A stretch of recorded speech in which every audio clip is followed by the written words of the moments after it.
LoveLine is meant for an adult audience. LoveLine may contain sexually oriented content. Listener discretion advised. Now, here's LoveLine. 1-800-LOVE-191. With Dr. Drew and Adam Carolla. What? Are you insane?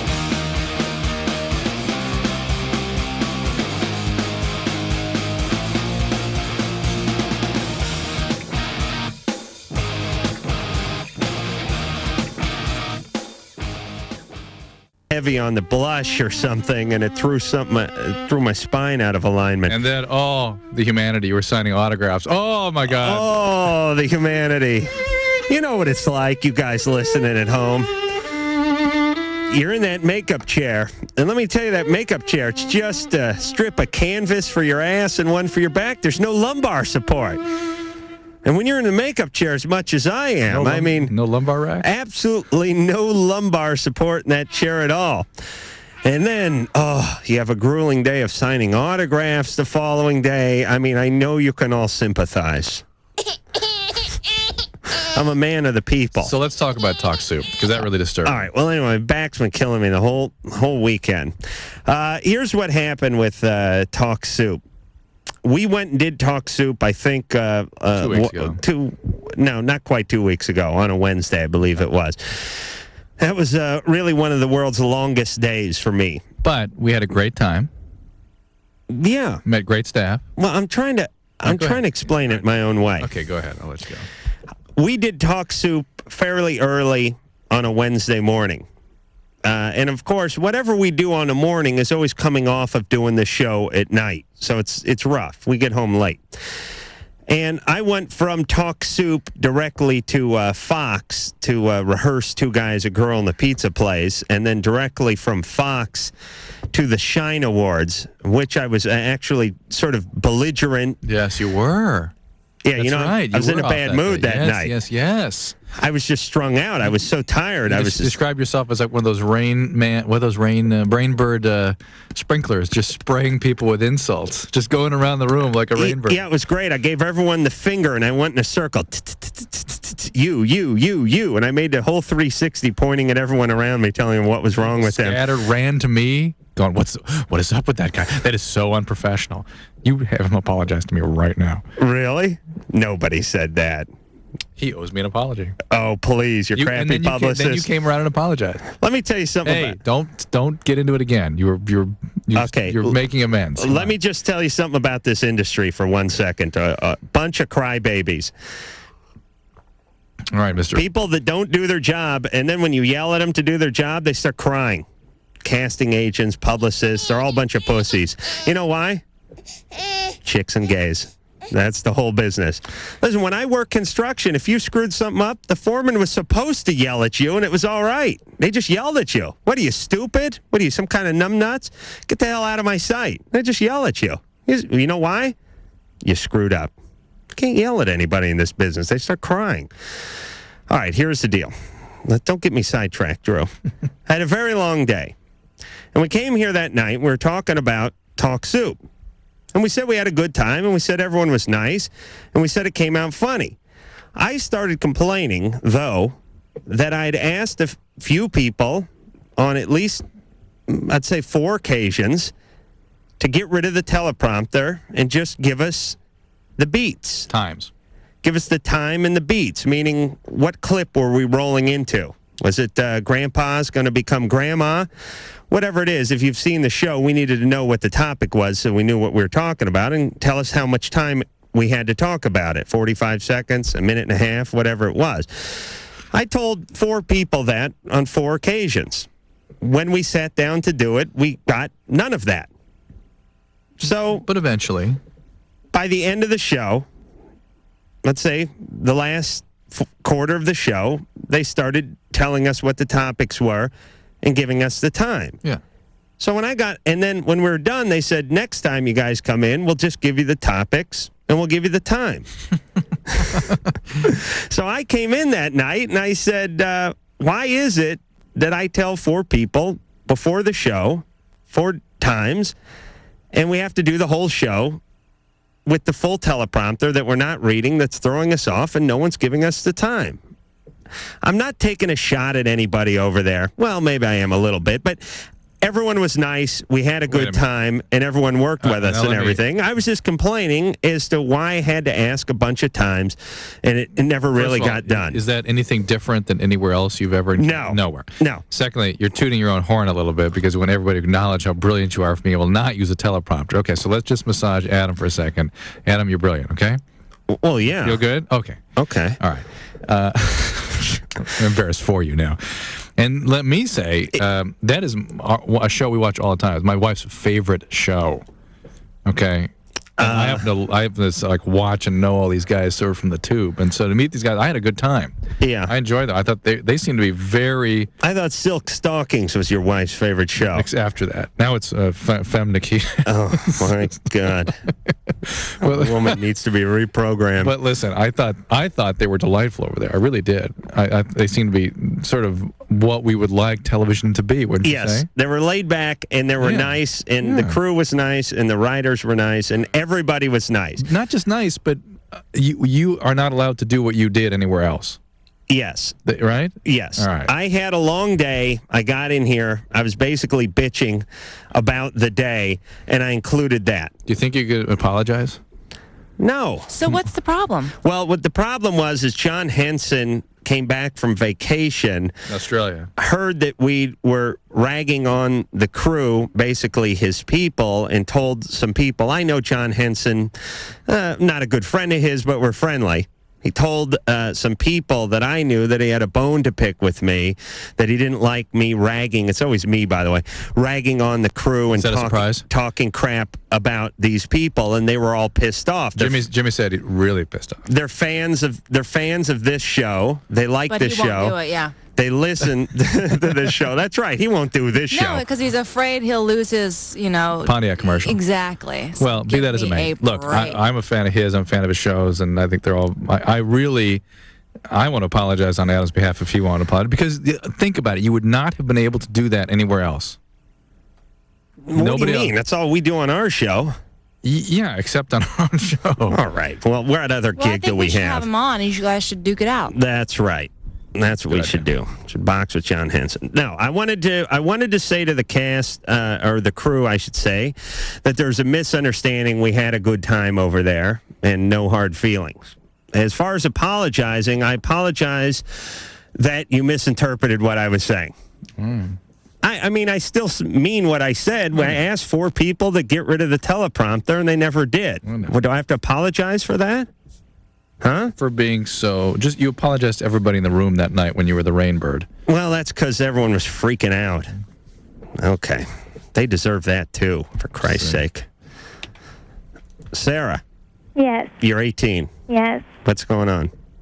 Well, I've had sex and oral sex quite a few times, and I've never had an orgasm, and I'm just wondering why. You're 18. Yes. That's sort of quasi-normal at your age. You ever had an orgasm when you were on your own? No, I've never tried that, no. Okay, that's part of the deal. Try that. Really? You've had sex and oral sex quite a few times, but you've never touched yourself?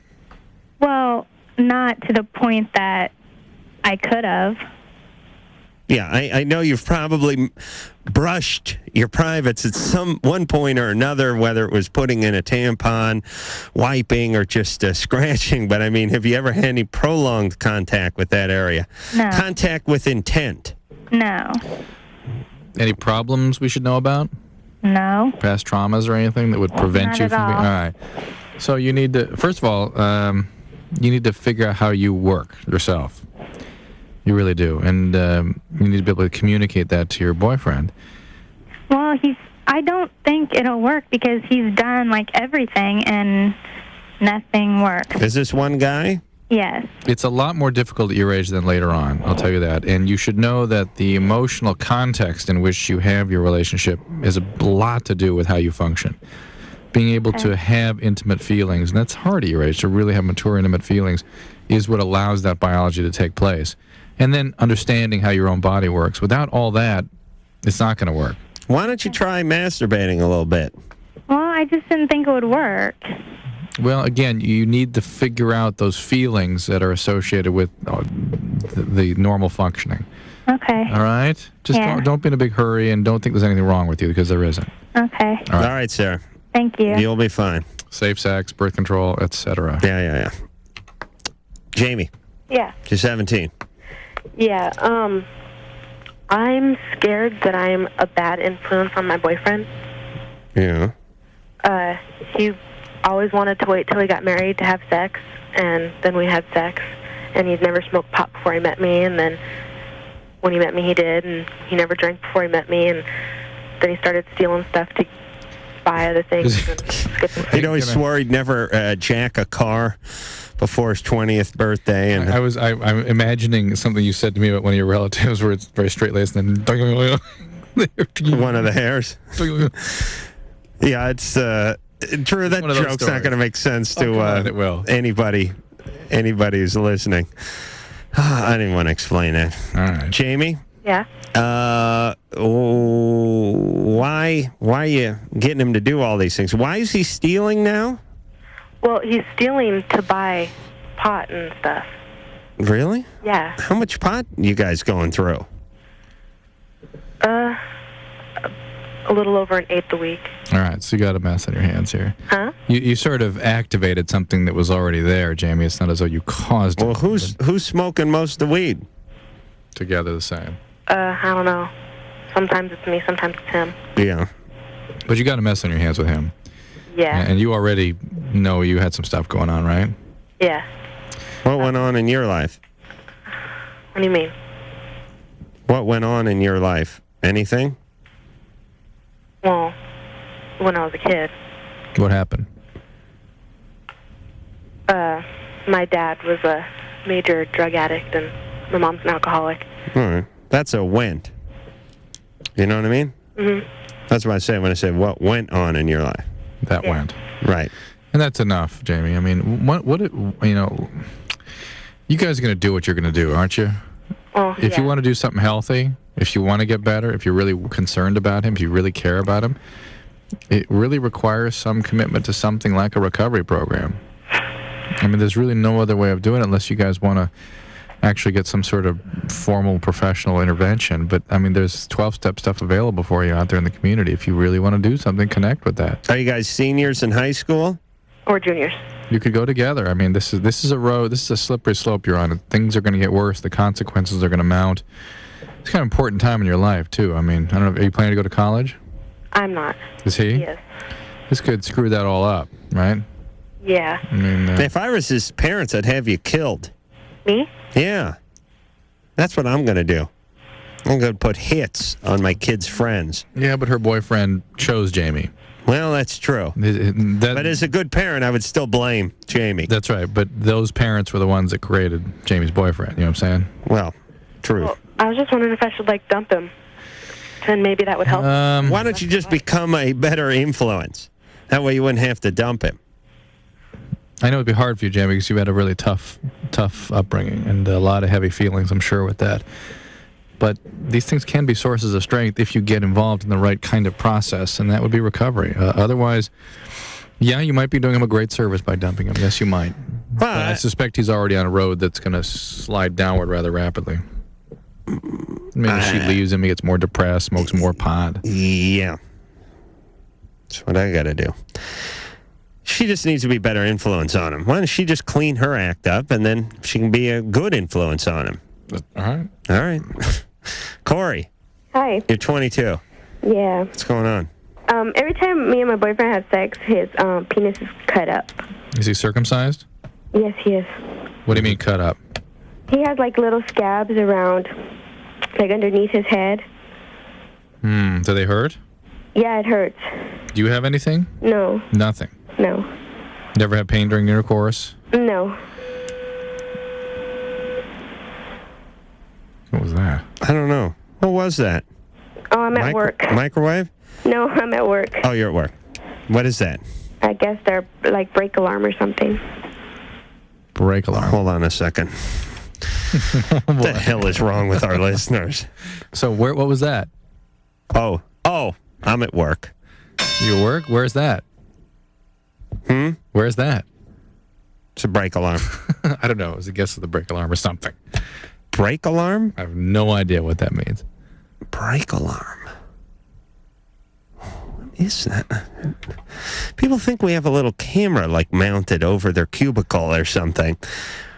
Brake alarm. Corey? Uh-huh. Where do you work?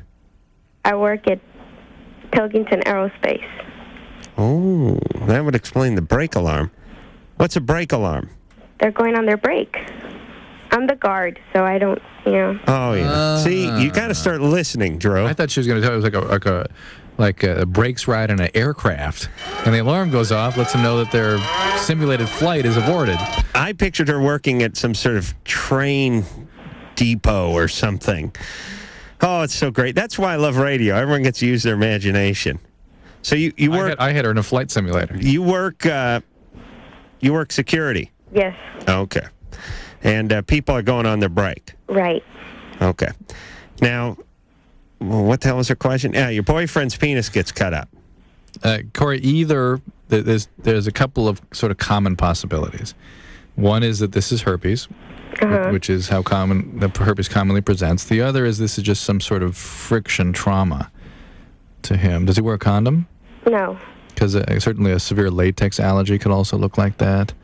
There are skin disorders that can look funny too. But what are you guys doing for birth control?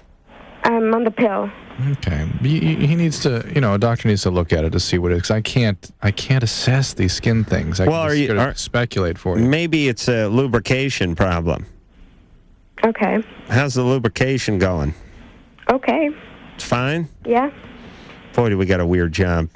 People call us from their work. How's the lubrication going, honey? It's good, solid, fantastic. Well, if there's lubrication and no herpes, he's got it in the right hole, right? Right. And there's no herpes or anything. I don't understand why it's getting cut up. That's why somebody needs to look at it and figure out what kind of skin problem we're talking about here. Because you're saying, Drew, that it's something that is on the skin that is like erupting more than just the trauma to the skin. Right, or something maybe already wrong with the skin that just gets exacerbated by the contact. I mean, even an eczema or something can look funny after that. Okay. What the hell was that? That was somebody been on hold since last June? Yeah. Sam. Yeah. You're 16. Yeah. What's going on? Well, I've called him before, and I was wondering, the thing is, I've been using drugs for a long time now. You're 16? Yeah. How long? About 3 years. Oh, boy. All right. Anyway, I started out, smoking pot and drinking and stuff, and, moved up, using a lot of speed, and I overdosed on that, and I stopped doing all that stuff. Stay with the pot. Usually you stay with the pot or the alcohol, though. Well, no, actually what happened was I was hanging out with some friends, and I did a little bit too much speed. And I'm just saying you gave everything else up, but usually people with your history will at least stay with the alcohol or the pot. Well, no, here's what happened. I flipped out and everything, and I had an overdose, so I stopped doing everything for a month. And then, it just got around again, and basically, I'll do it for a while, and then I'll stop, It'll be like, I really want to stop, and then one night I just can't sleep, and I get these urges to do it again. Let me reiterate myself. All right. You can always stop the other stuff, but the pot or the alcohol will continue. It will continue. Oh, no, it's not like that. It's like I spun out a little bit, and then I got back to the weed. Keeps coming back. Yeah, but it's not what you're saying. It's not the way you're making it sound, Drew. Sam, it's exactly what I'm saying. If you could stay have you been smoking pot for 3 years or not? Yes. All right, then. That's what I'm saying. Well, if you could stop the pot, I wouldn't talk about the pot. You will not be able to stop it. It will always resurface. Right. I'm just saying that that's the way marijuana addiction works. Well, hold on. Let's hear Sam's argument. Shut Drew's mic off for a second. Sam? Yeah. I'm cool, brother. What's going on? No, the thing is, I really want to stop, and everything, and I'll stop, completely for 2 months, right? Mm-hmm. And then I'll be sitting there one night, and I can't get to sleep, and I'll have, a couple days of insomnia and everything. Uh-huh. And then, I'll just feel like, I can't, I just have this want to do it again. So you get back with the pot? Yeah. All right, but what do you think Drew's been saying? Tell me what Drew's saying. He says that I've been doing it all together, just haven't stopped doing it. And I'm saying... No, he says you keep going back to the pot. Oh, all right. All right? All right. All right. It's hard to argue with that because, that's what you've been doing for 3 years, right? Yeah, no, I don't think I grabbed his point right, but yeah, he's got a point. I know. Well, he's the man. And the man is not always popular, especially when you're 16 and smoking a lot of weed. All right, so what Drew is saying is you got to get in and work on the pot. Right. All right, can you do that? Yeah, I think so. I also have one more question. Yeah. It was about your guests. I was wondering if you guys have ever had Jello Biafra in, and if not, would you guys ever be able to get him in? He's probably been in here before. He hasn't been in here since I've been here. Even from the Dead Kennedys? Yeah, because they're my favorite band, and I got like almost all his spoken word albums. I think he's the greatest. Yeah. Well, as soon as you get off the weed, you'll learn. You'll put down the Dead Kennedy records. Nah, I think he's just really smart. I love the Dead Kennedys. Yeah, well, all right, Ann, let's get Jello in here. I'm sure he's done the show before, hasn't he? He's been around for so long. We were actually just pitched him a while ago. Oh, really? Yeah. We didn't take him? No. No. Sorry there, Sam. That's harsh. Ann turned him down. Oh, no way. That's Ask the the man. next 20 callers who he is. All right. All right, Sam, get off the weed. What? Turn Drew's mic on for just a minute. Thank you. A minute, not a second. Marijuana Anonymous, MA, Sam. It's not going to stop without some kind of treatment, and 12-step is the highest probability of working for you. It just isn't going to stop. That's the nature, the biology of this illness. And understand that you're in a critical time of development where it's been proven now that the brain actually stops developing when you smoke pot regularly and actually will shrink. There'll be actual brain loss. Not in a kind of funny ha-ha way, how many brain cells are dropping out. Actually measurable, substantial loss on x-rays. You know what I'm getting into now? What? I got to drink a glass of red wine or two every night before I go to bed now. What do you think? The wheels are gonna come off the wagon with you. Really? You're gonna start getting busy with that man show. Yeah. You're just gonna lose it. Think I'm losing it? Yeah. Yelling at people? Yeah. Alienating people, starting to drink more. You're probably smoking more pot. No. Just drinking more. Uh-oh. Wait a minute, I'm out of red wine. Okay, you may be wrong for tonight. No, I'm not smoking any pot.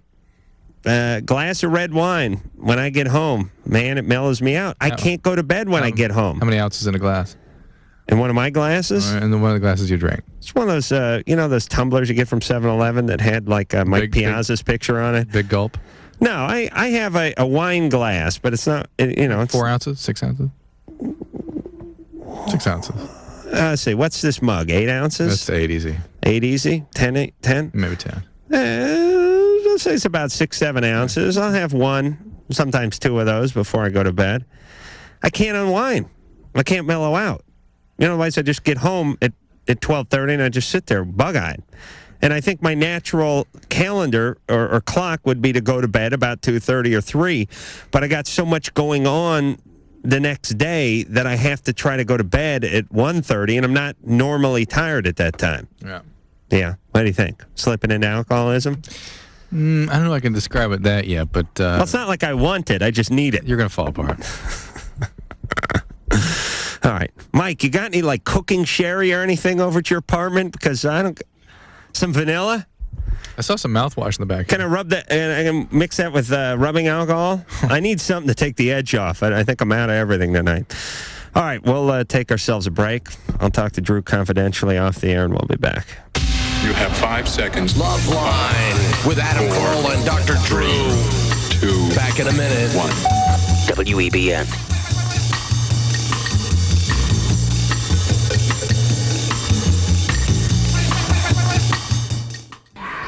Oh, yeah, right there. It's LoveLine on WEBN.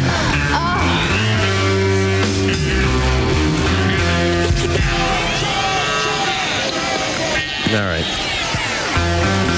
4 to 6 ounces of red wine a night's all right. That's it. But, that'd be all right for Ann, and she's a waif model. Look at me, I'm 200 pounds. Don't you think I could have another 3 or 4 ounces? Mm-mm. Huh? No. Why not? I bet my liver weighs an extra 5 pounds. No. What do you mean, no? Oh, go experiment. Enjoy. Have a nice time. I'm trying to figure out ways to knock myself out at night. You're looking for my fantasy answers, too. You know what I got? You know what I scored today, everybody? vaporizer. Okay. Oh, yes. A vaporizer? I think this is going to change my life, this vaporizer. I'm constantly looking for new devices to make noise. Make those things that open the nose up. Those things that football players wear. Those breathe right things? Get one of those. Really? Yeah. And what about some of that non-glare blackout under my eyes, too, in case someone flips the light on at night? Get these things. The breathe right strips. See if that does you think that would help me? Might. Here's my problem. I sleep with my mouth wide open. So about 3 or 4 times a night, I have to get up and drink water. I'll even get up and brush my teeth at 4 in the morning sometimes because I get the scuba buildup. Because during the winter, when it's kind of dry and clear outside and it gets really dry, I'll get the cottonmouth thing going because I can't breathe through my nose. Doesn't it really sound like it would be miserable to be Adam? I mean, think about living with all that misery all the time. Imagine sleeping next to him with that, though. Oh, mouth hung wide open. What's wrong with your girlfriend? Big chunks. Don't you get sick? We got to get Lynette in here on Valentine's Day. Pubic hair stuck to my front teeth. Don't you get sick a lot easier with that? You will. Sore throats. You do get a lot of sore throats if you sleep with your mouth wide open, especially then if you have an overheating problem and the mouth wide open. It means you have the fan turned on you with your mouth wide open, and you wake up and you cough and like fur balls and stuff come out of there. I got to get some kind of operation or something. But anyway, the humidifier. With the humidifier, I get the moisture in the air. See, vaporizer. When it rains, no, it's the humidifier. Same thing. The same thing. When it rains at night, I'm fine because it's real moist.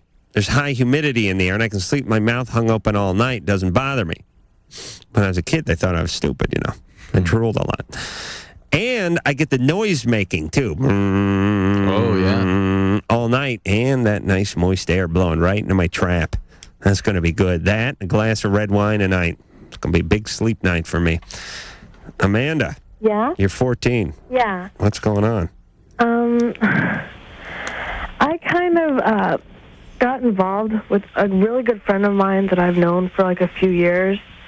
And it's been really tense between us. He wants to get involved with me, like going out with me and stuff. But I don't really like him in that way. Mm-hmm. I've tried to tell him that, but what were the circumstances around the event? I was out with a few friends, and he was there, and all of a sudden we just started making out, and that's how it happened. I don't even understand it myself. How old is he? He's 14. And you weren't. Why'd you make out with him if you weren't really that? It's a little suspect sounding. If you weren't that interested in him. I don't know. Lately I've been really depressed about, not being able to get guys and stuff. All the guys I like tend to go for other girls. Okay, and so here was an opportunity. Yeah, exactly. Why do you like guys that aren't available? What kind of guys do you like? I like guys that aren't available. Yeah, why? I don't know. It's just like a tendency I have because, I've analyzed it, and nothing. I've never been molested. I haven't had that many problems in my life.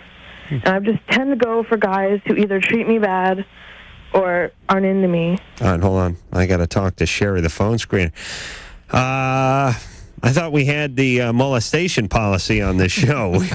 We're not looking for people who haven't been molested, Amanda. We'll talk to you because you made it through the cracks. But, Sherry, let's not let that happen again. Can you imagine? But we would bet that Dad either your parents split up or Dad was at work all the time. Actually, no. My dad, he's kind of verbally abusive sometimes because he gets really frustrated because he's deaf. And it's really hard for him to deal with people. So he just gets really frustrated. And I'm going to bite my tongue here, but aren't deaf people always verbally abusive? Doesn't everything they say sound like you're getting yelled at? Well, he does have a deep voice, but... He does? Can he speak? Yeah, he can speak because, with his hearing aids on, he can hear some of what you say, and he'll, be able to read your lips, and he learned how to speak before he got deaf. Uh-huh. So, were you ever frustrated with his disabilities? Yeah. Imagine that. I get so frustrated sometimes, and I feel guilty about being frustrated because he can't help it, but I'll be trying to talk to him on the phone, and he'll just what? I can't hear you, and he'll and lash out at me because he can't hear me. Yeah, one of the ways of protecting yourself against your rage at your dad and men in general is to pick men that aren't available. Interesting. They'll protect you from that real nicely. So in order to speak, you have to have heard yourself at some point, right? What do you mean? I mean, you lost your hearing, but you knew what you sounded like. They could teach people to speak that have essentially no hearing. Born that way? No hearing? Yeah. I mean, not. Who have you ever spoken to? They do it with vibration and stuff, and they teach them. Oh, Adam, please. I think my ass had something to say there. Amanda? Yeah? When did your father lose his hearing? When he was about 4, he had a series of ear infections, and it was like in the 50s. Oh, so he didn't learn how to speak. You said he learned how to speak before he lost his... Yeah, that's 4. Yeah, like he was like 4. Oh, okay. And like he was allergic to the only medication they had for it. Oh, and he just had like one ear infection after another until he lost his hearing. Okay. All right, so there's some frustration in dealing with Dad. But I wonder if this sort of impulse she had to make out with the guy was a genuine impulse, and just that she doesn't have the attraction because the guy is available and he is nice, and it does make her feel vulnerable and does put her in touch with an ambivalent Poor bastards. feeling. Oh, you poor guys. My heart goes out to all of you. I don't know what to say. These poor guys, they're going through... It's just really the worst time to be a guy. Yeah. It's the worst time to be alive, the teenage years. 14 to 20. The best and the worst. But especially the guy, you have no way of reading. You might as well have somebody hand you some sort of... Rosetta Stone. Yeah, it's kind of Sanskrit. Yeah, I was going to say like a shop manual on rebuilding a Toyota transmission in Japanese. Just no possible way. You don't know what to do with it. You get to figure women out later on, when it doesn't matter, really. Now that you got a handle on things, your playing days are over. But when you really need to know what's going on, that's when you have no handle. And you can't figure them out. This poor bastard, he's probably been pining away for her for a year and a half. He finally made out with her. She said a couple things. He said a couple things. Now he can't figure out what's going on. And the people he's turning to for advice... 15-year-old buddies, giving them just some retarded advice. Dude, call her again. You got to wear her down. She's really into you. Think of the ass we made of ourselves when we were young, Drew. Ron. Yeah. You're 20. Yeah. What's going on? Well, actually, first off, I want to say I know who Joel Biafra is. He's the owner and founder of Alternative Tentacles Records, and he's an awesome spoken word artist. He's really smart. Second of all, my mom's deaf, and they can talk. They can? Yeah. Helen Keller learned to talk, and she was born... blind and deaf. Yeah. I'm sorry? Well, but how... It's all in the vibration. They use vibrations. The bone vibrations. All right, but what do they sound like? If you learned how to play piano. What do they sound like? Well, actually, my mother, she sounds pretty normal. She was just like the girl that called before. She lost her hearing when she was a kid because she had chicken pox or something, and her fever got really high. And how old was she? I think she was 3 or 4. Really? But it was my understanding that people that never had any hearing, were born deaf, had difficulty, a lot of difficulty speaking and sounded like Marley Matlin does when she speaks. Oh, absolutely. Yeah. She's actually... Well, that's what I'm talking about. I mean, I know they can make sounds, and I know that if you're with them long enough, you can understand them. Okay. But they're not going to anchor any news desk. It's a common misconception, and the thing is that a lot of deaf people can't talk as good as they could because growing up, they haven't been given enough chances and enough support in learning how to talk more like everyone else. I'd have to learn to talk because the whole signing thing would be completely out the window for me. Well, most deaf people can read lips really well too. Right. But that I think I could work on. That I could learn, but not this signing thing. Yeah, Yeah, my own mother, she talks pretty normally. People just think she has some kind of accent. People always ask where she's from. But, Oh, really? yeah, I like to tell them Hungarian. You know, it's weird. People don't know. Growing up, my grandfather had a pretty good Hungarian accent. I never thought he had an accent. My friend Ray's mom had a good German accent. He always argued vehemently that she had no accent. Yeah. When you grow up with somebody who speaks a certain way, You don't hear it. you don't hear it. Yeah, it's interesting. That's the way they speak, and Yeah. it's no different than anyone else. Right. But anyway, Ron, what's going on? Well, I wanted to ask Dr. Drew. Growing up, between the age of 5 and 10, probably, there was a lot of incest going on in my family. How come? How come? Somebody had to have been sort of. You know, I don't know where the Some adult entered the system and did that to their somebody. I'm sure there was, but I don't know who it was. Okay. Because our family doesn't communicate about it. It's kind of like a let's not talk about it anymore because we've moved on. But everybody knows it happened. Everyone knows, but no one says anything. Okay.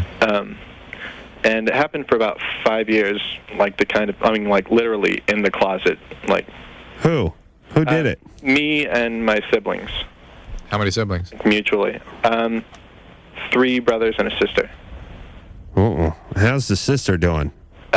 She's, as far as I can tell, pretty normal. I mean, she's going to school. She has a kid. How old is she? She's 25.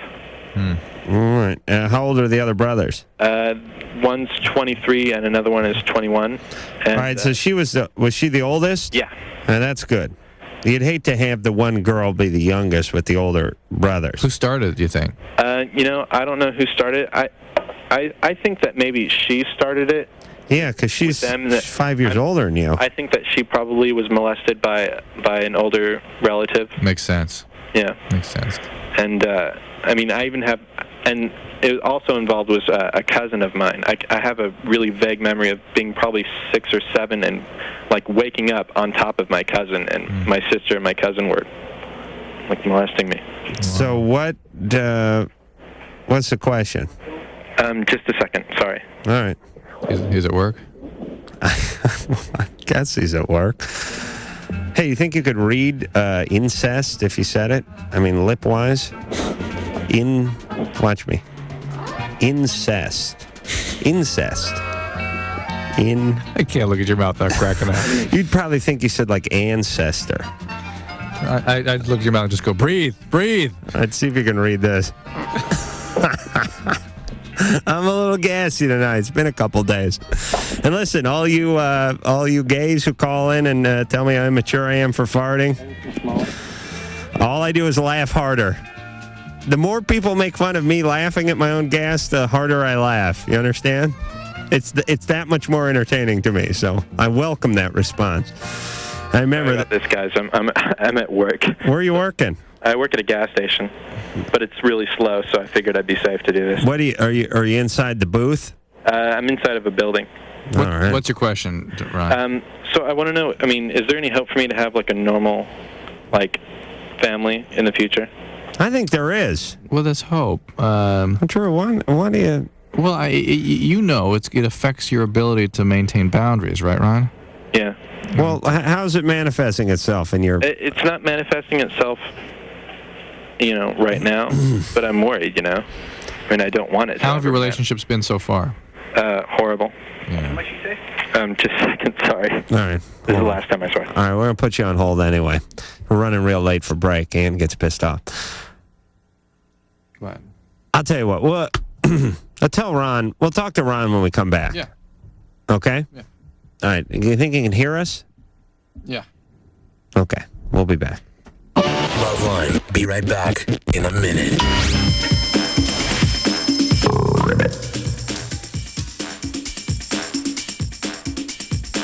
It's LoveLine. WEBN.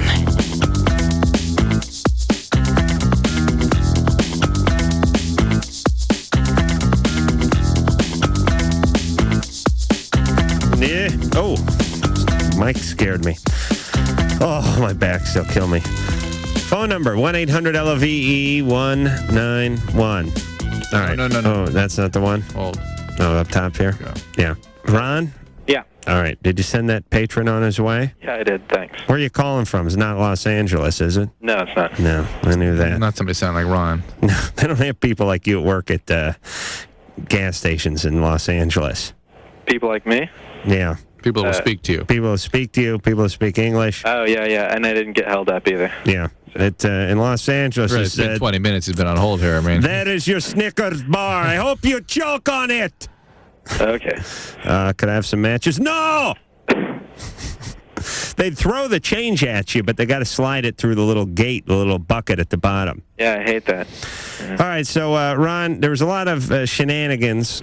That's what I like to call incense. Incest. And don't give me a weird look. Anyone can say alcohol that. Again.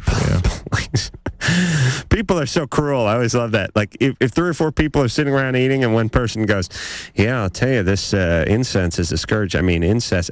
Incense. Everyone will bust his chops. Even if you correct yourself immediately, and it's really the difference between putting an emphasis on a syllable or something, everyone at the table will bust the guy's chops for a half hour. What is that about people? They're just glad it's not them.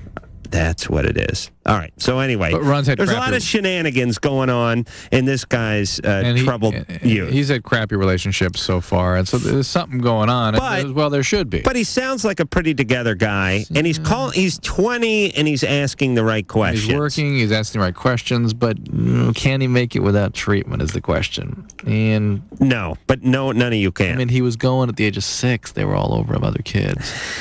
Yeah. Okay. I know, but there were other kids at least, and it wasn't some weird uncle. And I know, and also he grew up in the dynamic of the family that produced that as well. Yeah. I mean, so there's some issues. I mean, the best thing he can do is to try to contain some of his impulsivity and try to find somebody who he's not terribly attracted to. Right. But enjoy. All you find people that you're not attracted to and enjoy. And tries to contain to see what he does. And if he's not able to have a relationship. Okay, but let me ask you this, Drew. At the age of 20. Yeah, that's right. Were you in any condition? No.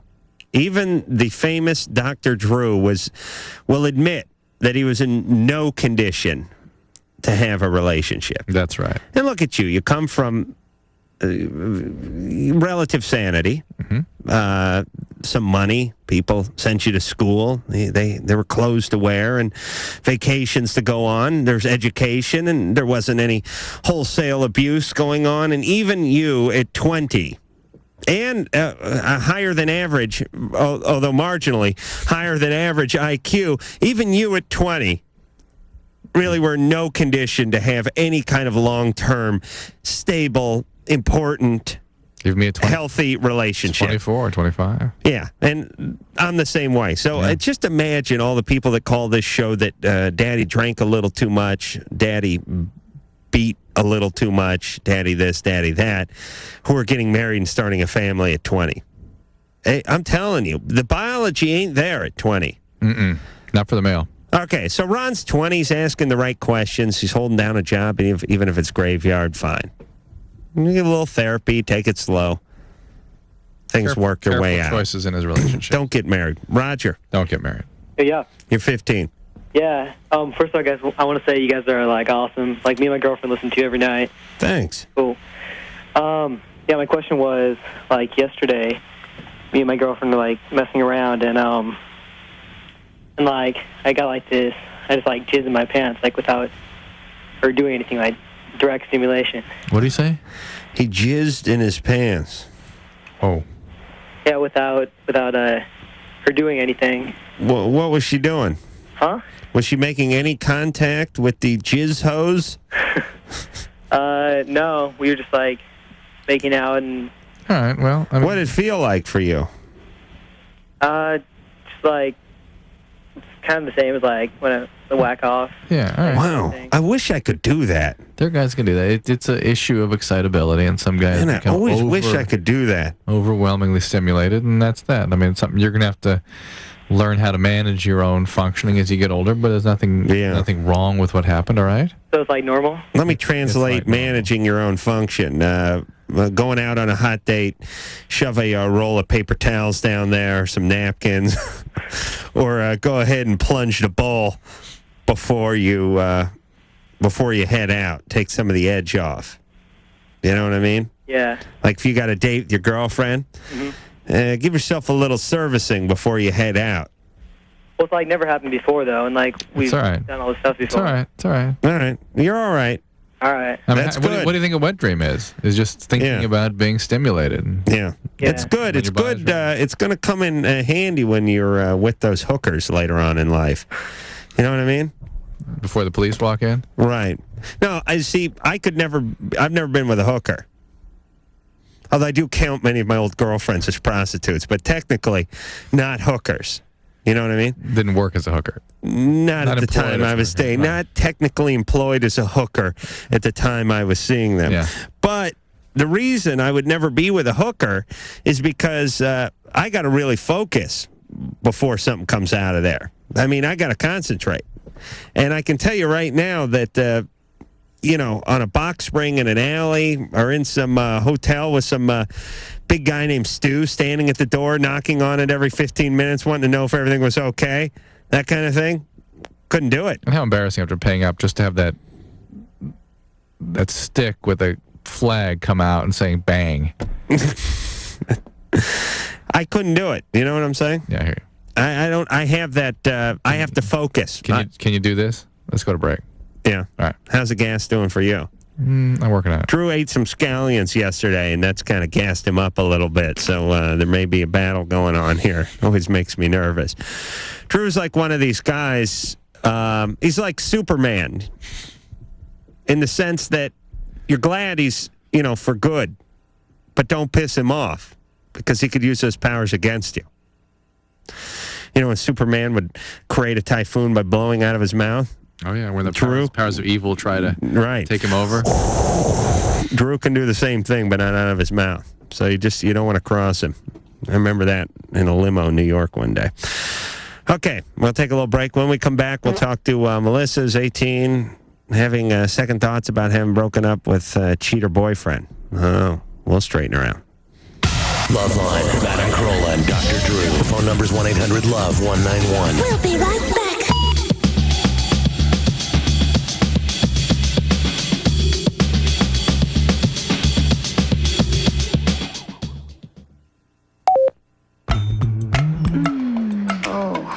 We're the G spot on your radio dial. Oh, yeah, right there.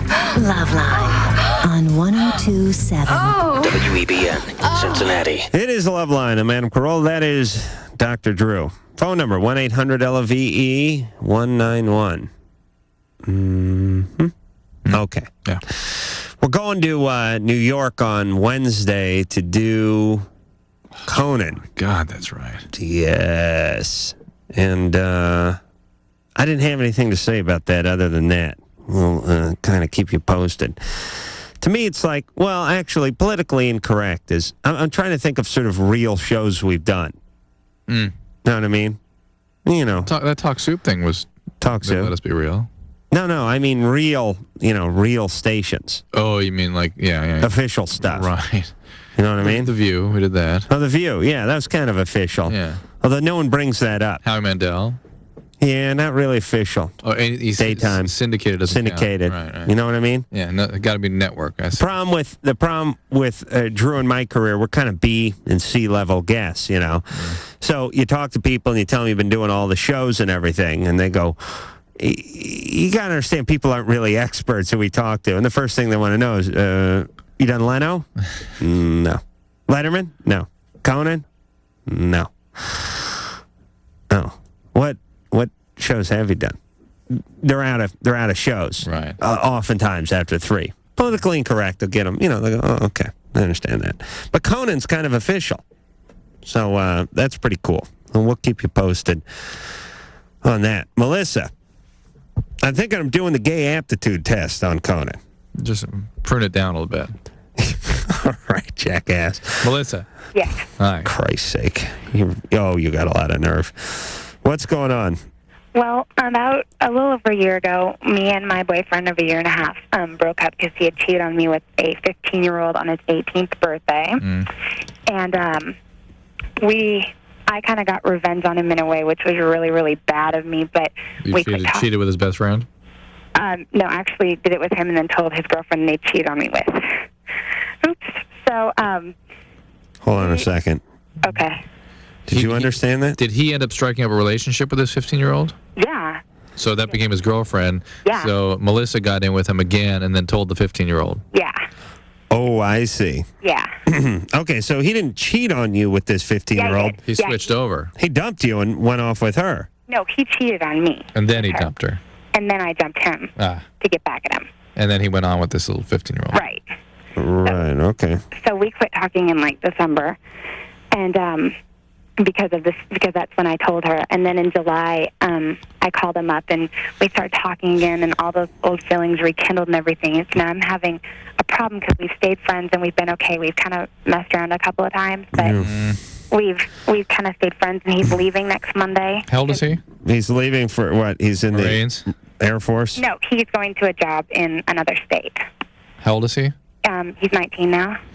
How did you catch him cheating? Well, it was on his 18th birthday, and I wasn't able to spend it with him. And so the next day, I went over to spend it, to celebrate his birthday with him, and he had a bunch of hickeys on his neck, and I knew they weren't for me because I wasn't there the night before. This guy's borderline retard. Yeah, basically. Bunch of hickeys on his neck.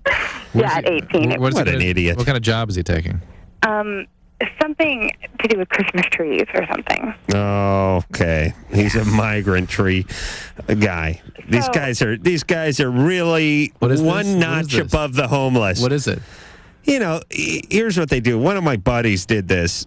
These guys are they're like homeless people, but they have a job 3 weeks out of the year, which is they set up Christmas trees. I don't know. They go to Oregon. They unload the train. They bring them down to these lots. They set them up. That's one thing I like about this season is the lots with the pumpkins and now the Christmas trees in them.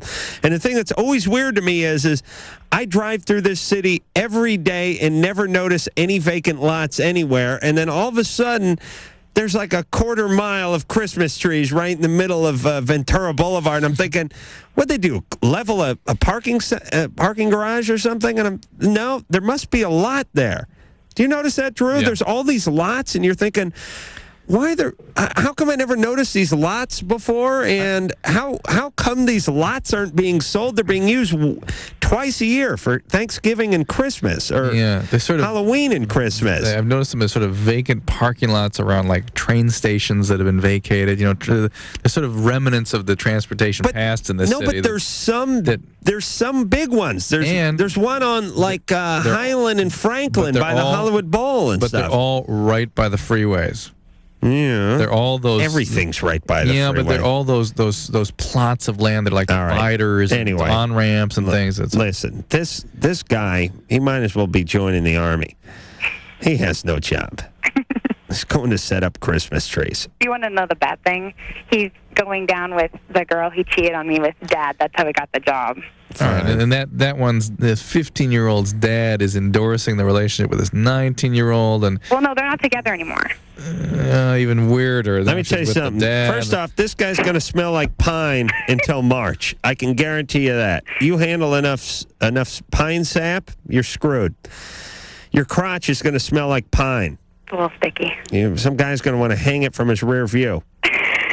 But now, wait a minute. There's an idea. Okay. Melissa, just move on. You have too much. There's too much sewage under the bridge here. Okay. Find yourself another relationship you can screw up she's fresh. Into that chaos. Yeah, but I'm saying screw up a fresh relationship. Let me ask you this: do you think this is a lifestyle of chaos that Melissa's entering in upon, or is this just 18-year-old chaos? You know what I'm asking? Yeah, it's sprinkling of each. Okay, I think it's mostly teenage stuff, cultural stuff. Yeah, there's a little chaos because of this sort of sex revenge thing, and but I'm over that. You got a 15-year-old worked in here. All right, it's time to get a life, Melissa. Yeah, get a life. You're 18. Act like an adult. Okay. All right. Thanks. Thank you. Bye. All right, she's never going to do that. Julie. Hi. You're 30. Yes. Let me tell you, these lots, you pay twice as much for a tree, but you can bargain. You know, you get a much better deal over at the supermarket. Julie? Yeah, hi. You buy a Christmas tree each year? No, this time I've actually bought a fake one, and it looks really good. Really? Yeah. Yeah, but what's it smell like? No smell. This time I I didn't want to, go through the cleaning up afterwards. Yeah, well, let me explain. There's always a little hassle and ceremony. You know what I mean? You have a parade, you got to sweep up. You cook a turkey, it takes 5 hours. But you could open a can of turkey, but you don't.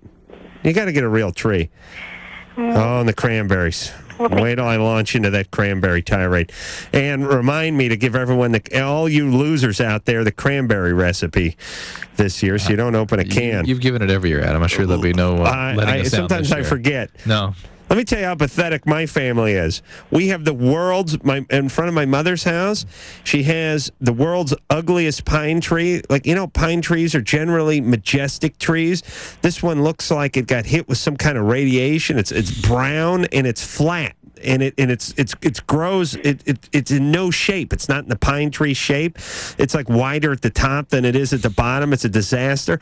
One year, she cut the branch off of one of the pine trees, leaned it up against the wall. That was our goddamn Christmas tree.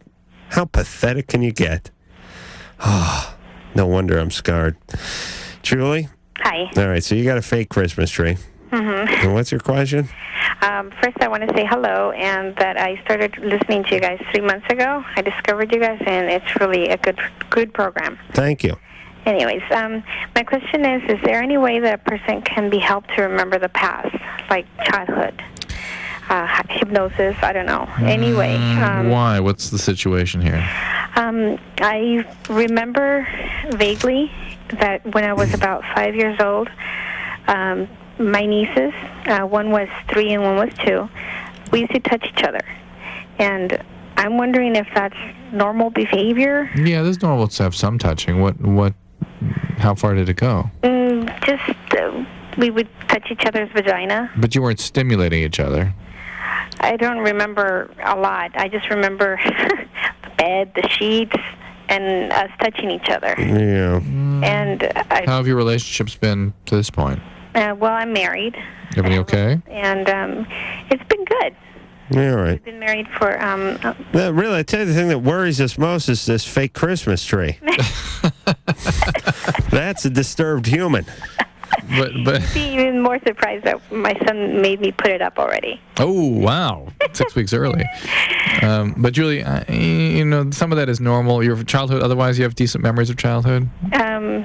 Yeah, pretty much. Yeah, I wouldn't. Listen, your brain will really allow you to remember what it can handle. Let's put it that way. And if you can't handle certain memories, it's best oftentimes not to force those things. So really, those kinds of memories and associations will come out naturally in the process of a therapy, as your brain is able to handle it. And that's the best way for those things to come out. Right, if the therapist needs some information for some reason, then sometimes hypnosis or Amatol interviews, this kind of thing can be used, but that's usually not the case. Amatol interviews? Or they drug you up? Truth serum. Yeah. I thought that was sodium pentothal. Amatol. It's a relative. It used to be sodium pentothal? Perhaps. Let me ask this, Drew. Let me make this statement. Oh, there's a lot of stuff that goes on in a lot of people's childhoods. And I think there's more of this touchy-feely stuff going on than people are aware of or willing to admit. And then you say to yourself, well, maybe that screwed me up. Or maybe it didn't. How do I know? It's not something I seem to think about, but maybe it really screwed me up. But don't you on some level know the difference between... I think the proof is in the pudding. The difference is between... Well, it's how you conduct yourself and your relationships and treat your kids and your husband and all that stuff. But I mean, with any topic, whether it's somebody dying, a car accident, a molestation, whether it was someone older, someone younger, whatever it is, don't you think, unless you're blocking out the memory altogether, if you're aware of the memory and you think about it and it doesn't seem to have much behind it, is it safe to say that that's not affecting you? No. It isn't? Not at all. So what I mean is you're 5 years old. Yeah. And you see a horrible car accident in front of you and people get thrown out of the car and they get killed. Yeah. And you think back on it now at 25, and you think, whew, that wasn't pretty. But I'm thinking about it, and it's not really stirring anything in me. Oh, no, it has nothing to do with it. There's nothing to do with it. You could still be colossally screwed up. Your whole personality could have been constructed in such a way as to prevent you from having feelings about that kind of thing if those feelings were terribly overwhelming at a critical age. All right, now you've just freaked everyone out, including myself. Petra. But the proof, you don't ask those questions left people are having issues in the present. Right. But who knows? Well, okay, I know what you're saying. You never know if you're having issues or not. Really. Petra. Hi, I have a fear of commitment, and the very few times I was in a committed relationship, I broke it off, and I don't know why this is. Is there any insight you can give me on this? You a virgin? Yeah, I am. And I've never been molested either. Well, I mean, we usually, in this kind of question, go to issues of vulnerability. I mean, why do you have difficulty being vulnerable? Is there some fear of loss? That's sort of the common thread in this. Well, I don't know. I'm the only child, and my parents were always very strict. And that's like the only thing that I know. Yeah, how did your parents get you to stay a virgin? I was having this conversation with a friend of mine who's got a young daughter. We're trying to work it out. I told him, don't put the screws to her. She'll snap on you. Oh, my parents always got me involved in a lot of activities that cut into my social life, like skiing, because we had to get up early in the morning, so I could never go out on Friday nights. I was always tired on Saturday nights. Write that down. All right, skiing. Any other sports you can suggest? Volleyball. There's so many activities. Yeah, how do you not get laid during the summer, I guess is what Drew's asking. This, by the way, is our plan. Petra's parents' plan is our plan. The weirdest thing is my parents sent me to Europe every summer. It was a foreign country to me, so I was always afraid, and my parents always told me to watch out for things. But most, you take most 17, 18-year-old girls, you send them to Europe, they come home drunk and pregnant with crabs. Actually, a lot of my friends had bets on me every summer that I went. And you take controlling... Especially to Italy. You're describing controlling or over-involved parents. They normally can't let go enough to let you do something like that. That's very true, but my parents are European. They just sound real involved, that's all. Yeah. They're European, so they sent me back over there to get culture. Did you go to Italy? Did I? Yes, I did. I thought all they just groups of rapists on mopeds in Italy. Actually, they are. That's all anyone ever told me about Italy. Just a bunch of greasy guys on mopeds driving around raping American women. Well, they have this image of American women being very easy. Because all they do is charm them a little bit, which most American women are not used to it. So right. They just sleep with them right off the bat. Right. Yeah. They give them a little accent, a little vino. Translate, lie to them, not charm them. Lie to them. But it's. I know, but these poor. My mom told me that most men will lie to you, to get in your. Sure. I'm writing this down. Is that all they told you? What? You believe that when your parents told you that? I'm going to write that down. Yeah, I did. Actually. You know what? It's a fact. It's true. This Italian thing, these international guys, it's working because these women are coming from an American culture where guys go, how about we get a 40-ouncer and then you can blow me in my van? Yeah, and we go Dutch when we go out to dinner, right? Yeah. Well, they just spend the money on the dinner, open the doors a couple of times, and the girl's wowed, and she goes into bed with them. What do you look like, Petra? Brunette, 5'8", 125 pounds. Ooh. Yeah. Anything wrong with you? No. Wow. You made it. I don't think so. 22 years. I'm a ski instructor, too. Oh. I'm in shape. Yeah. You must have had a lot of guys hitting on you. Where do you instruct skiing? The Summit. Snow Summit? I teach little kids how to ski. Yeah. Yeah. Snow Summit? Pardon me? What state are you calling from? Washington. All right.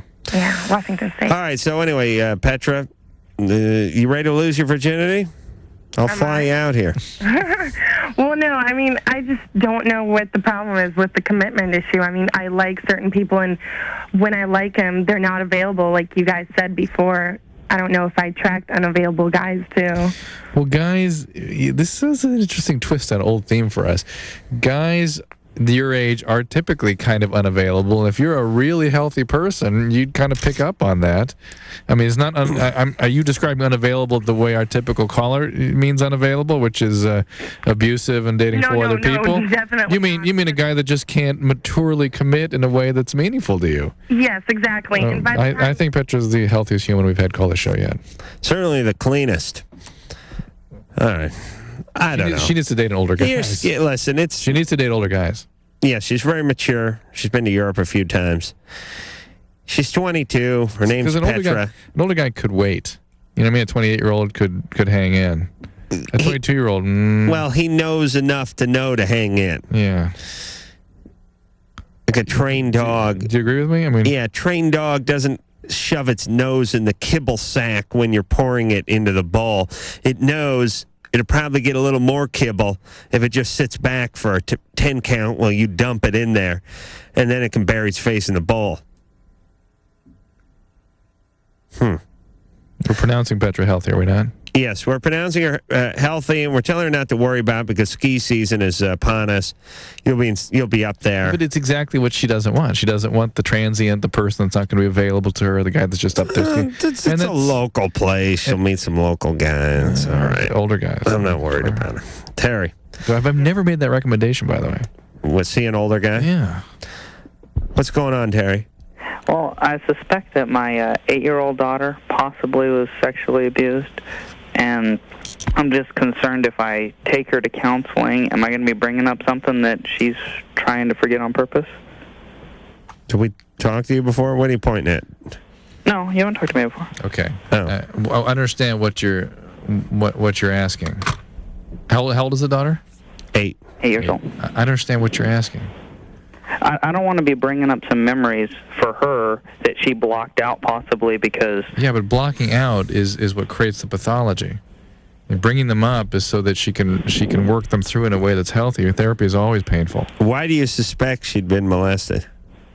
She just seems more in tune with sexual things. I catch her, like, rubbing herself, like, while she's watching a movie and stuff like that. Things that I don't expect an 8-year-old to be doing. She told me one time that my ex-wife's husband had touched her privates and stuff, but then she turned around and denied it later after her mom kind of put the pressure on her. So I can see no harm in taking her in at least for an evaluation, see what's going on.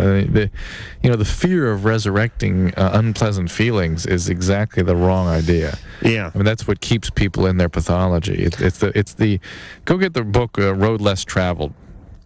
Okay, it talks about how... Hey, pick up our book while you're over there. That'd be fine, too. You get our book. We talk a little bit about this stuff, but don't buy it at Barnes & Noble. Or if you buy any book, make sure it's our book at Barnes & Noble.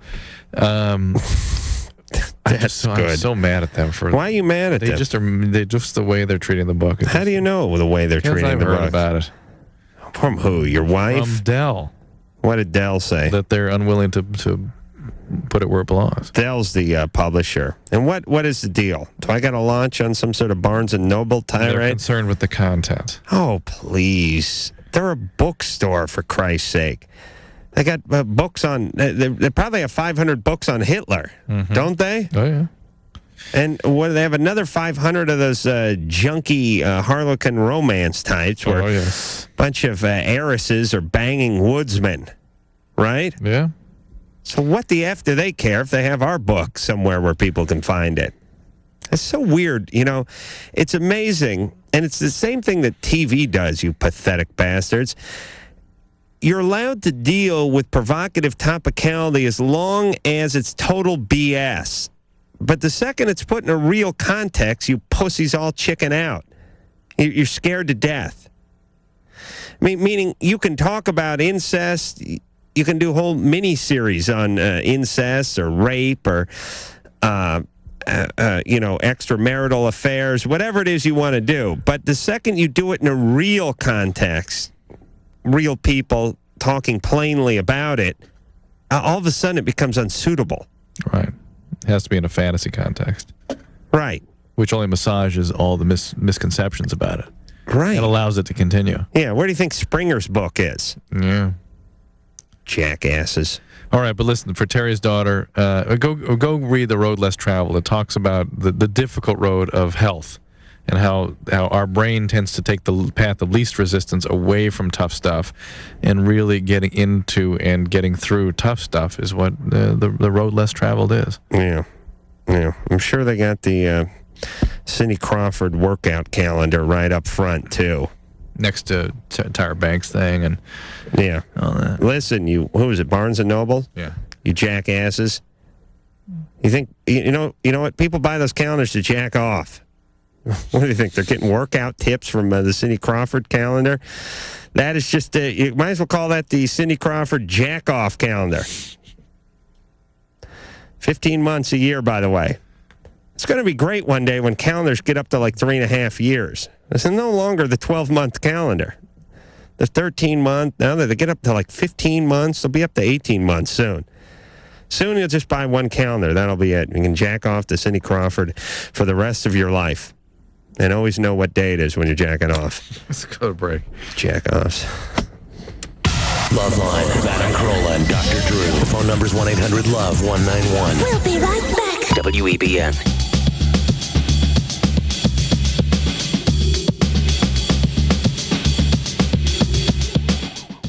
LoveLine. WEBN.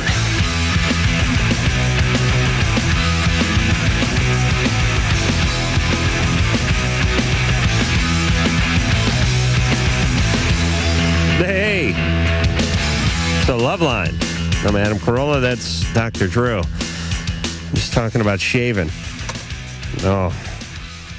I have the world's best, worst skin. I figured out. I have good skin with lots of rashes and shaving-related stuff. I just want to... The skin is fine. The hair is the problem. Yeah, like I have good skin, right? Yeah, you've got hair everywhere, though. Okay. And I have to shave, and I get this rash. It's really a horrible life. Cheryl, at 19. And listen to me, all you 17, 16-year-olds who think you're going to stop getting zits around your 20th birthday, forget about it. I'm 34, still get a zit. Go ahead. Didn't you think you weren't going to get zits anymore, Drew? Yeah. What is that? You're 40, you get a zit, right? Oh, absolutely. And I think that that's a late, like that didn't used to happen or something, because you talk to people our parents' age and they're like, what? Well, didn't it seem to me when you were a kid, when you were 15, 16, and you were getting zits and breakouts and things like that, that you thought, oh, if I could just hold out to my 18th, 19th birthday, this will all be behind me. That's what you were told. And everyone sort of told you that. And you don't remember seeing like any of your teachers with zits or your folks with zits. And I don't remember seeing too many adults with zits. Until now. Some guy was 20, maybe had a zit or two. But I swear to God, I'll wake up in the morning, I'll be getting out of the shower, look at my back, there's a big zit on my back. And I think, for Christ's sake, I'm 34 years old. What do I got a big zit on my back for? Did you spend a lot of time in the sun, or have you more than... No, I wonder if it's because we're spending more time in the sun or something, or what? I don't know what it is, but I'll tell you one thing I can tell you when it comes to skin. All that eat chocolate, all that other... BS. All nonsense. Stress. Yeah. Stress. You get stressed out, you get strung out, you don't get enough sleep, blah, blah, blah. You wake up, you have a big zit on your back. That's the way it is. Stay up all night, do a little too much drinking, get up a little too early, yell at a few people. You wake up, a big zit on your back. Sure. It's all stress. Yeah. Yes? Go right ahead. Gray hair, everything. It's all stress. Stress will kill you. Stress is it. I had two questions. The first was, what is the G-spot? I've read a lot about, the G-spot's supposed to be really good sexually, but I have no idea what it is, and everybody I've asked doesn't have any idea either. So. It's just a bundle of nerves that's it's basically the clitoris from the backside. Okay, Drew, you should do a Schoolhouse Rock thing. No, I'm just a G. Just a bundle of nerves. And he could be a guy who's like a bundle of nerves, like a motorcycle could whiz by him and he could jump to one side. Woo! Ain't I sitting here behind the clitoris? Or as my grandma would say, clitoris. and it's something that's stimulated with penetration. It's just another way to have an orgasm. It, whether or not it's more intense or different, there's. What do you mean a different way to have an orgasm? Well, just that's where some of the stimulation can occur during penetration. I don't think I can reach that. It's not. There's way too much emphasis put on these sorts. You're of not getting gypped. Way too much. Believe me, the emotional piece for you will be much more important than any mechanical device. Okay, my second question was, my boyfriend was listening to you a few days ago, and there was a lady on talking about selling her eggs. Yeah. And I wanted to get some more information about that. You're 19. So why didn't she sell it? Why not sell her eggs now? Why would you want to do that? For make money, you idiot. Why? Yeah, actually, that is part of the reason, because I would like to... I have some bills, and I'd like to pay them off to move out because I have a baby, and I live with my aunt right now, and it would just be a better environment if I was out on my own. How's your boyfriend doing? Jeez. Huh? How's your boyfriend doing? He's doing good. Yeah. I mean, he works. It's just that we have so many bills. Is this the father? Yeah, it's the father. Oh, really? All right. Why doesn't he sell his semen? It's easier to... He can sell his semen. He can sell his semen. You sell your egg. I mean, you literally risk your life with this, Cheryl. Do you? Really? What is the procedure for it? I mean... They would give you very powerful hormones to overstimulate your ovaries to the point that the blood supply could even be cut off and they can die. You could impair your fertility permanently. There may, we don't know, be a risk of ovarian cancer with this kind of treatment. And then once they hyperstimulate your ovaries, then they take a giant needle and cram it in through the wall of your vagina and suck out the eggs. I mean, you really have to be doing it for a purpose. Just because you have some bills, I can't imagine anyone would do that. Well, why would they pay you, $2,000 per egg or whatever the hell it was? Well, I mean, if somebody is done childbearing and has some real compelling... I'm going to label Cheryl done. Right. She's 19. She's got a kid. She's living at her aunt's house. Wouldn't you wish she did this a few years ago? Yeah. Okay, here's what I'd like. All young women, harvest your eggs. All young men, sell your sperm. Pretty soon the market will be flooded with eggs and sperm. Wait a minute. Isn't that a Dr. Seuss book? Green eggs and sperm. All right. Mark. Yeah. You're 15. Yeah. I was having some problems when I ejaculate. The semen's kind of yellow, and I'm not sure if it's urine and semen or what. That is not urine. That's just yellow semen. Why? Because that's what color it is sometime. And I was having some pain ejaculating too. I was wondering. Where was the pain? Like deep inside there. So afterwards? During. It doesn't persist afterwards? No. You ever been with a gal? Kinda. When? How long ago? Not. I mean, I've got a boyfriend right now, so. Oh. You're 15? Yeah. You sound like he's 35. What kind of 15? 15 what? 15 year and a halves?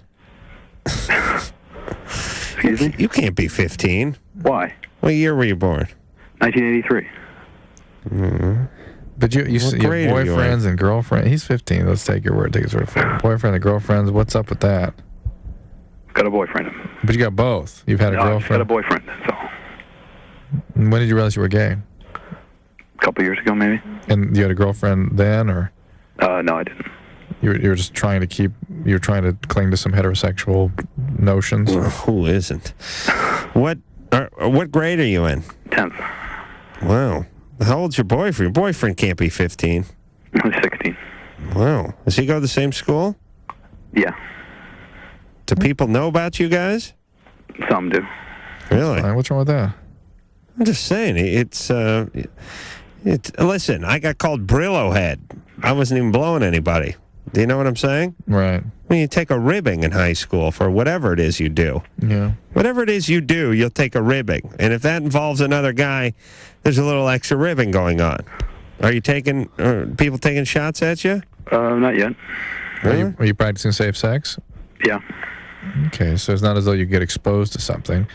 Obviously, a doctor needs to look at this to make sure you don't have some sort of an infection. And yellow and pain and all that sort of adds up to infection, but not necessarily. It can be normal. Anything ever happened to you when you were younger? No. Just gay on your own, huh? Yep. Huh. Yeah, I believe it. You got any theories here, Drew? 15, sounds like he's 30.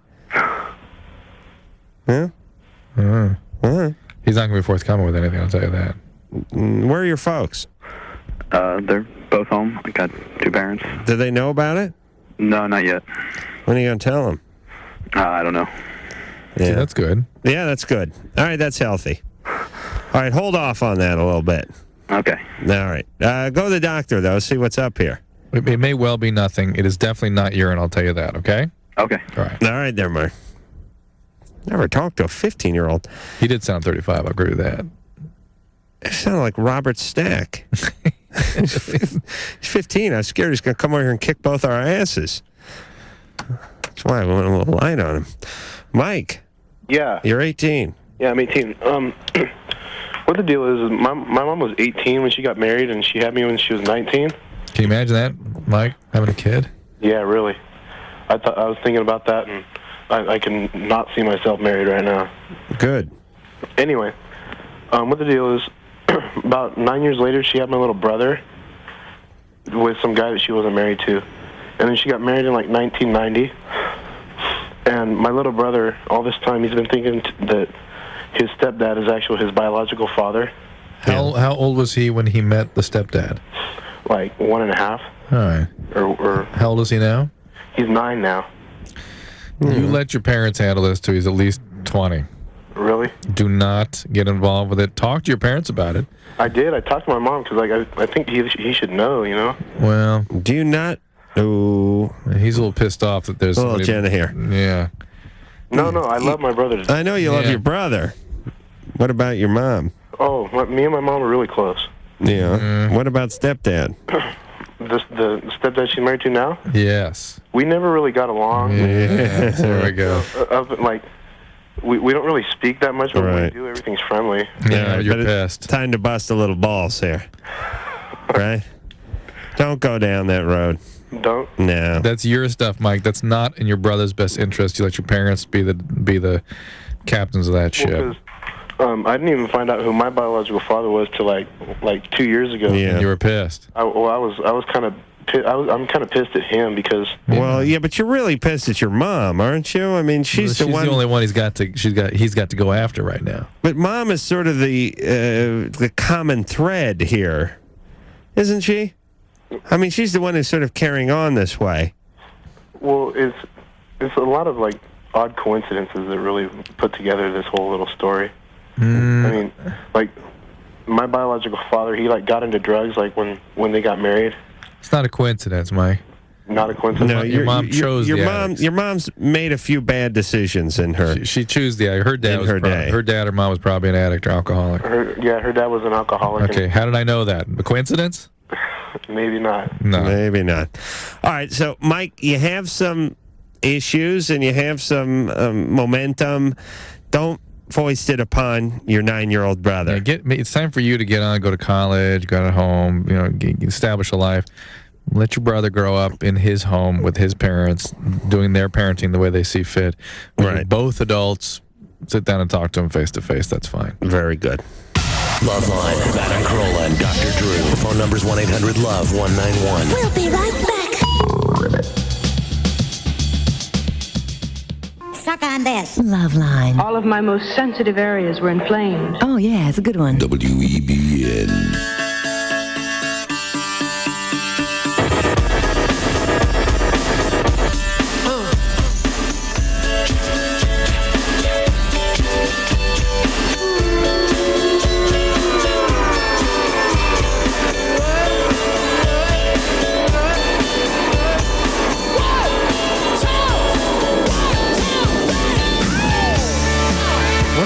is that? The New Radicals? Sort of sounded like porno for pyros or something. Remember they did that live thing a few years ago?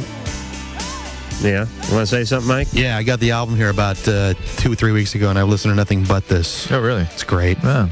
Sounds good.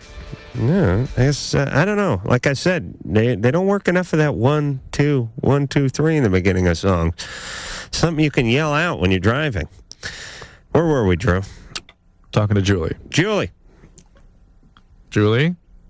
Sleeping? It's been on hold for 65 minutes. Julie?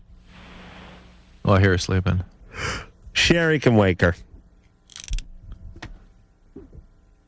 Sherry? She's going to do it. Yeah. Let's go to Elijah in the meantime. Where's Elijah? 5.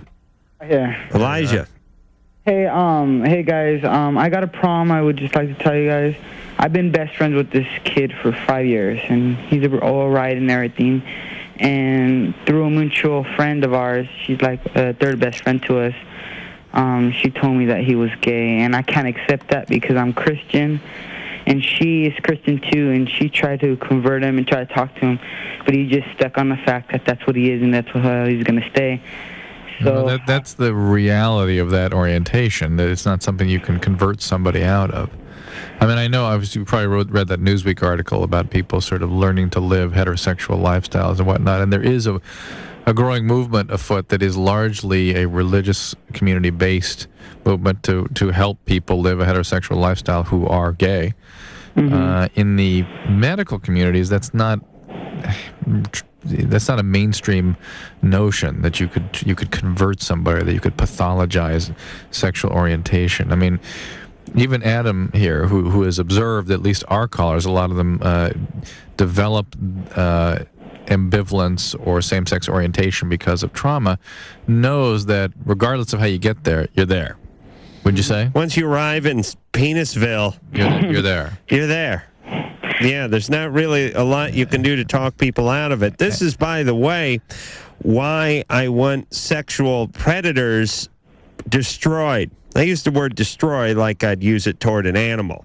Mm-hmm. Once you decide that a 5-year-old looks pretty good nude and that you'd like to get yourself a piece of that nice, tight 7-year-old tail, there's something wrong with you. Mm-hmm. You can rub beads and you can pray and we can put you through counseling, but it's real hard to get that part back. It's sort of like when unibody cars, which are all cars now, get really racked in an accident. They get racked. They're never quite right again. They just can't. It's you know why? Because there's no one part to fix. It's them. It's the whole car, and you can't fix it. And that's why sexual predators just need to be destroyed. Now, they try not to associate the negative quality with same-sex sex orientation. Oh, let me tell you something, Elijah. Mm-hmm. Is that one of the apostles? Yeah.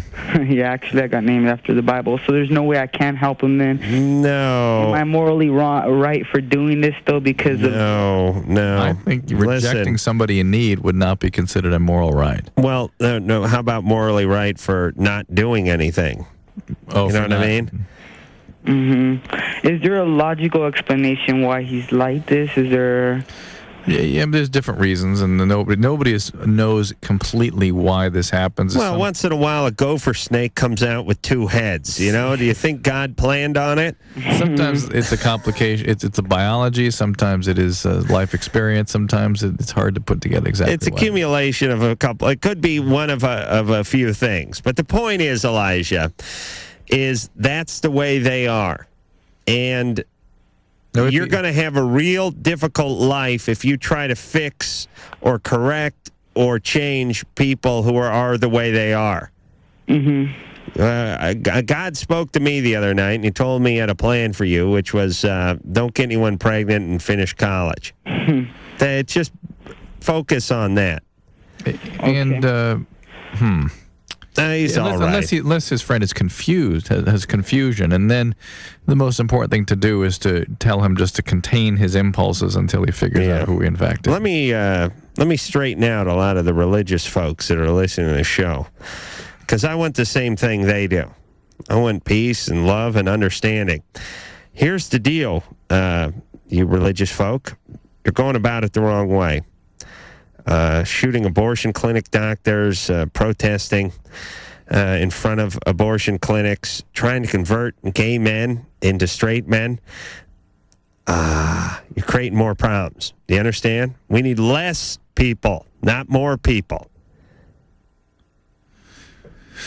You know what I'm saying? Yeah. You want to get rid of, you want to lighten the moral load a little. Let's start. They got the right idea, religious people do, for the most part, when it comes to things like the death penalty. That they understand, the eye for the eye part. They don't understand the anus for the anus. That's the part they have problems with. I'm telling you, you people that are out there protesting, you got some 6-year-old chick and she wants to have an abortion. Let her have the abortion, please. We're going to have to live with her kids. We're going to have to pay for them. You got a gay guy who wants to be gay? Good. I hope more guys are gay. They're not reproducing. They're not screwing everything up. Stop trying to talk them out of it. Think about that, Drew. You know what I mean? Here's the lawsuit I'd like to see. It's going to happen one day. Woman goes to get an abortion. Religious group protests, maybe puts a bullet in the doctor. She has the kid, and the kid goes on to kill somebody. I think that somebody's family gets to sue the religious group that was picketing. I know it's a long time in the making and a long stretch, but I think it would work. Julie.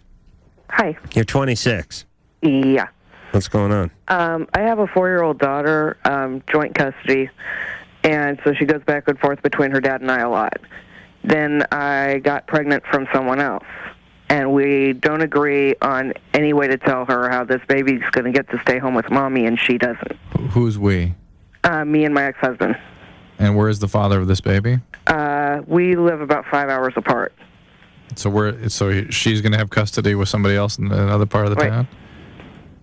The baby's father has nothing to do with this at all. What if he comes in someday and says he wants to participate? I'll deal with that. Then we can go to court. Okay. Kids are very concrete. She's not going to ask you about it. She wants to see her daddy. That's that. She's going to want to see her daddy. Yeah, but what about the other one who's staying home? Has a different daddy. Right. My daughter goes back and forth between her father and I. I'm having a baby, and we have not decided on a way to explain this to her. Julie, I'm going to repeat myself. Kids are very concrete. She's not going to ask questions like that. And if she does, she has a different daddy. You're going to see her daddy. You're very lucky. Yeah, but wait, she's not going to ask that question. That's not the kids don't think that way. Hold on a second. Wait, my daughter All right, is... hold on a second. Would you settle down over there, Drew? I think part of her question is what's she going to say to the little one when the big one goes off to spend time with daddy? Why are you staying home? Ask him that too. Julie? That's part of it too, but my daughter is very, very possessive of me. Oh, and you think she's going to say, like, oh, yeah, so why does this kid get to spend more time with you than she? Does she like her daddy? Does she want to see her daddy? She's got a pretty decent relationship with daddy, but every time, when I talk to her on the phone or she's here, she wants to stay with mommy. Uh-huh. But mommy goes to school full-time. Mommy works a lot. All right. How old is the little one, the one you have now? She's 4.5. Yeah. Well, listen, you got at least 2 years of telling her, look, this one's miniature. She got to stay with mommy. She's not big enough to go out with daddy yet. And this one's not going to be with mommy all the time. She's going to be with She'll be 6 years old.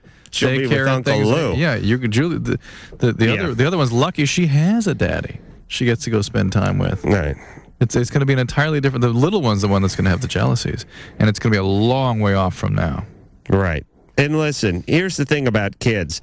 As Drew said, concrete. They take what they have. Whatever you tell them, they go with it. That's what they go with, right? That's the theory behind the Easter Bunny, Santa Claus, and the Tooth Fairy. They don't question until they become teens. That's when the trouble begins. All right. Everybody. The society we're living in now is everybody, every 5-year-old has to have a serious sit-down talk. You know what I mean? Yeah. Listen, Mommy's lesbian and Daddy's pursuing an alternative lifestyle. Now, I know you don't know what that means. This is Herman. This is Daddy's life partner. It's so sad. And this is Grandpa, who used to be Grandma. Used to be Grandma. Actually, used to be Grandpa. Is now Grandma. He's had something called his genitalia removed through surgery. There's something called the ozone. It's not there anymore. People need to realize that they need to model their lives the way they want their kids to live. You model it differently, they're going to live it differently. Right. LoveLine will be right back. WEBN. Man turns animal for the erotic pleasures of women. It's LoveLine. All right. WEBN.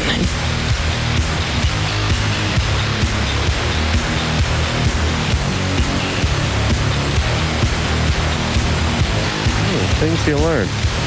All right, that does it. Thanks for listening. We appreciate it. So, This has been LoveLine. The views expressed on LoveLine are not necessarily those of the staff, the management, or the sponsors of this radio station. And are probably not the views of Westwood One Entertainment. LoveLine is produced by Ann Wilkins Ingold. Now, please listen to this station longer.